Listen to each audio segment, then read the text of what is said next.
My grandfather just died last week, and I'm upset beyond just general grief. It's what I've learned since his passing that has been tearing away at me.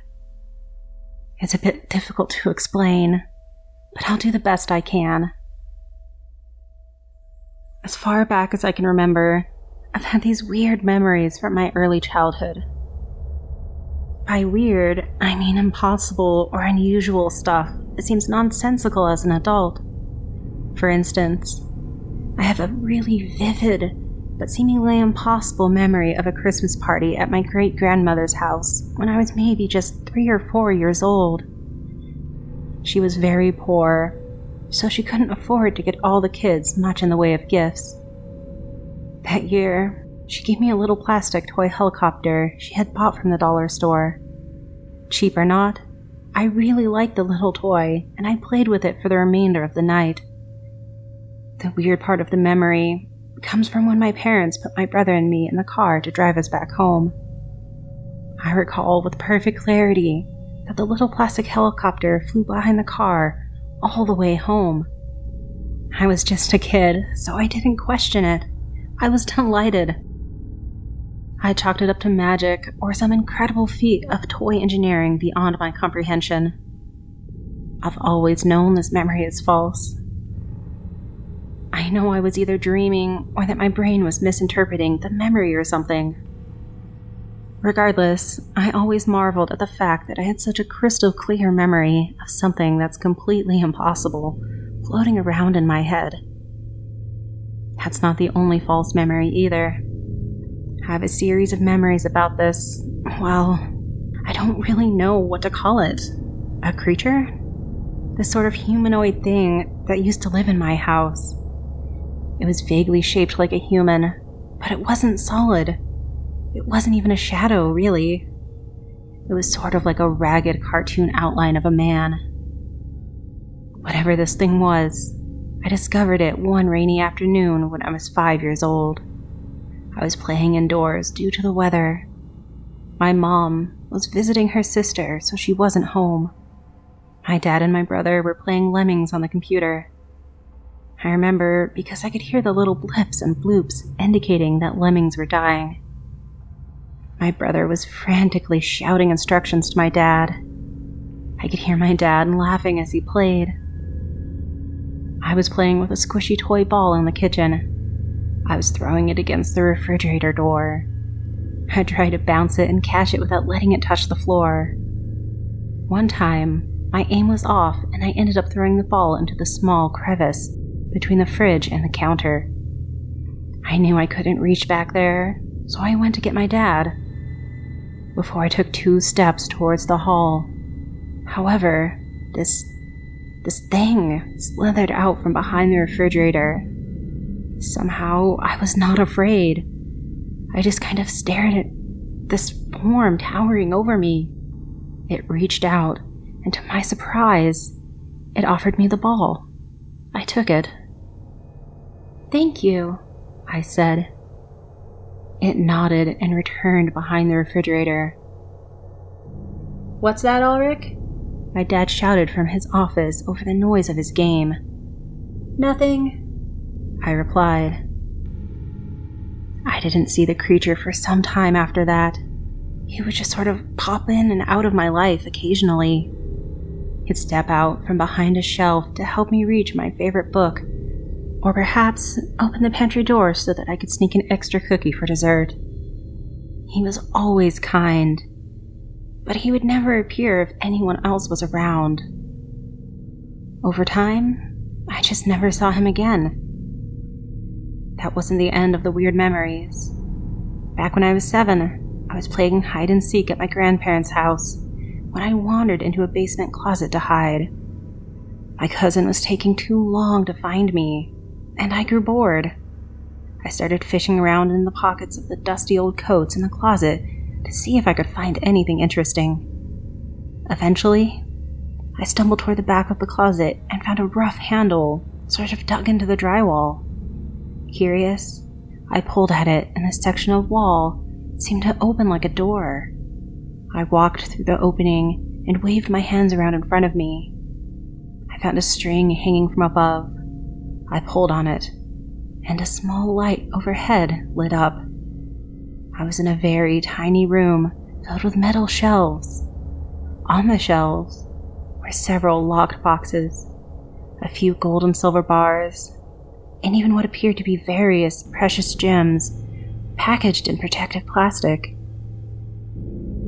"Ulrich, how did you get in here?" I jumped at the sound of my grandpa's voice. I spun around to find him standing in the closet behind me. He laughed.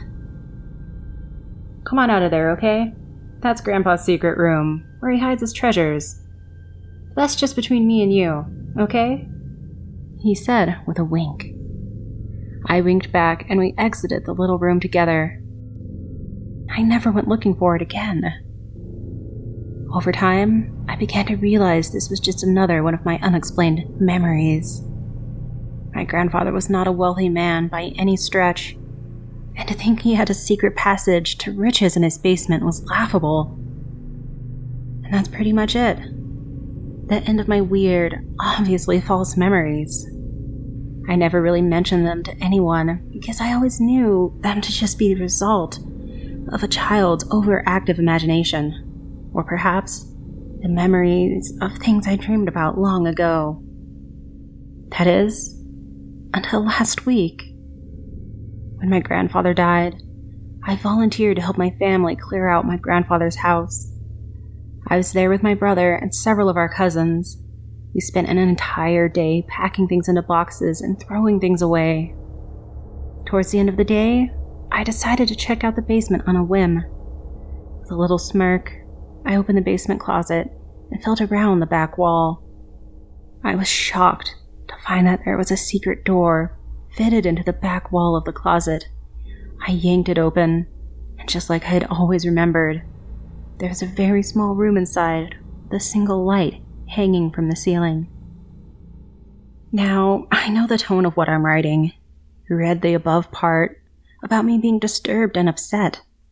I expect that this is the point where you think I'm going to tell you that my grandpa was secretly a deranged serial killer or something, that this secret room was filled with decaying corpses or something.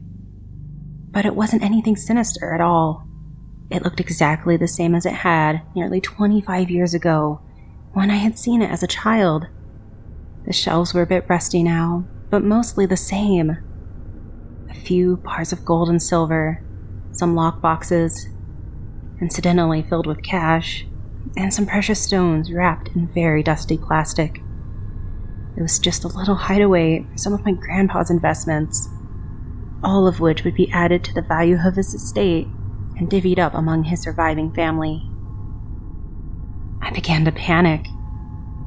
I wasn't disturbed or upset about the fact that the room existed. I was disturbed that the memory I had always assumed to be false turned out to be true. It made me wonder if all my seemingly false memories were true. I sat in my grandpa's secret room in shock for several moments before my logic kicked in. I considered all my strange childhood memories and slowly began to realize that all of the memories I recall, the secret room was perhaps the most reasonable. It was not completely crazy to think that a homeowner could keep a secret passage to a small room in his home. Heck, the secret room was downright practical for his purposes. It was just a place for him to hide his valuables. There was nothing crazy or impossible about that. Even if he wasn't exactly rich, he was an older man who had worked all his life. It wasn't completely out of the realm of possibility that he had sunk a good portion of his income into this kind of investment. The room wasn't anything nearly as wild as a flying dollar store toy from the late 80s, or a spooky, half-invisible ghost man lurking around my childhood home. Soon, I found myself laughing at my own stupidity. I took a few deep breaths and went back upstairs to tell the others what I had found. Later that night, my brother and I went out for a drink at a local pub to catch up and commiserate. After a few drinks, I became a little bold. We were in the middle of talking about our kids when I blurted out a question. "Do you remember Great Nana's Christmas party? The one where she gave us all those dollar store toys?" My brother set his drink down on the bar and stared off into space and thought. Yeah, damn.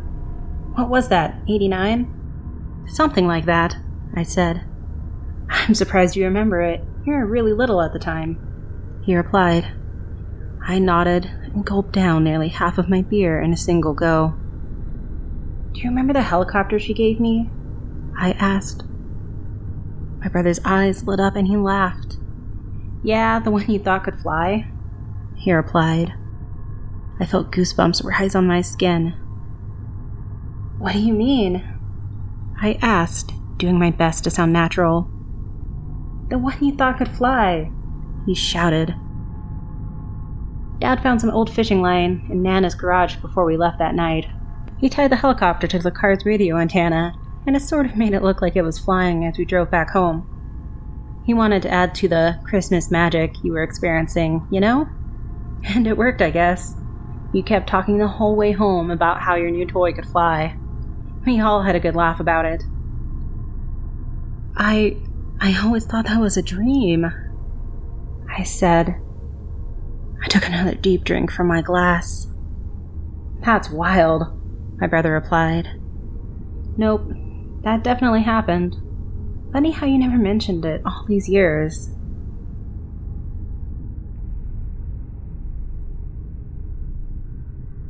This is not a confession. I have not committed any wrongdoings, nor do I have any remorse over my actions. I believe when the board has revised my report, they will see my work has been justified. The first subject was a 12-year-old boy living near the border. He was taken while he was asleep. We brought him to our facility in the desert, where we began our project. Over the next 10 years, we would perform over 300 experiments. The subject's body was exposed to viral infections, which we would then treat with bleeding-edge experiments. We also tested the limits of body modifications and organ removal. At the end of the 10-year period, the subject's body was left unrecognizable as human. Much of his skin had been removed by the skin infections. We had removed his vocal cords early on, as the screaming was harming his pH level.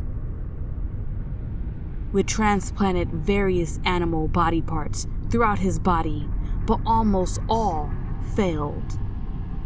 Eyes seemed to grow well in the stomach region, though. Disease caused them to mutate, but it was a minor issue. Phase 1 was a success. New subjects were brought in. Subject 1's family was chosen. With 16 subjects, we had much more freedom. Extended sensory deprivation, radiation exposure, skin removal, face transplants, vivisection. Subject 15 was a highlight. Over the course of a year, we removed her hands, legs, eyes, tongue, teeth, nose, ears, one lung, digestive system, genitals, and skin. She would still respond to stimuli. We performed brain surgery on her 17 times till she stopped responding. Another highlight was her brother. Most subjects would lose regular mental capacity within a year. Subject 13 was an exception. He would not change his patterns nor submit to the experiments long after the others broke. The subject's treatment was genital removal, heavy trauma, and third-degree burns. He was interesting. 6 weeks later, I determined we had learned enough. We freed the subjects to return home. Subjects 1 through 8 died immediately from exposure to air. Subjects 9 through 12 disemboweled themselves. Subject 13 stared at me for a day. He killed his limbless sister before walking off into the trees. Phase 2 was a success. In conclusion, you can see there was no incompetency in my management of the Humanity Project. I recommend reopening the program and expanding it, a third phase. The widest, with a focus on eugenics and breeding over the course of multiple generations. Signed, Dr. Bobo. End. I discovered this document 2 months ago. I used to work for the government, but I quit when I found this. I brought it to media attention, but within a week, the government shut me down. They called me a hoax. There's no such thing. There is no doctor named Bobo. There was never a Humanity Project. I thought it was a cover-up, but I changed my mind recently. People are seeing horrible things in the trees. Tall men peering at us over the trees. They grin at us. I wonder when the third phase will start.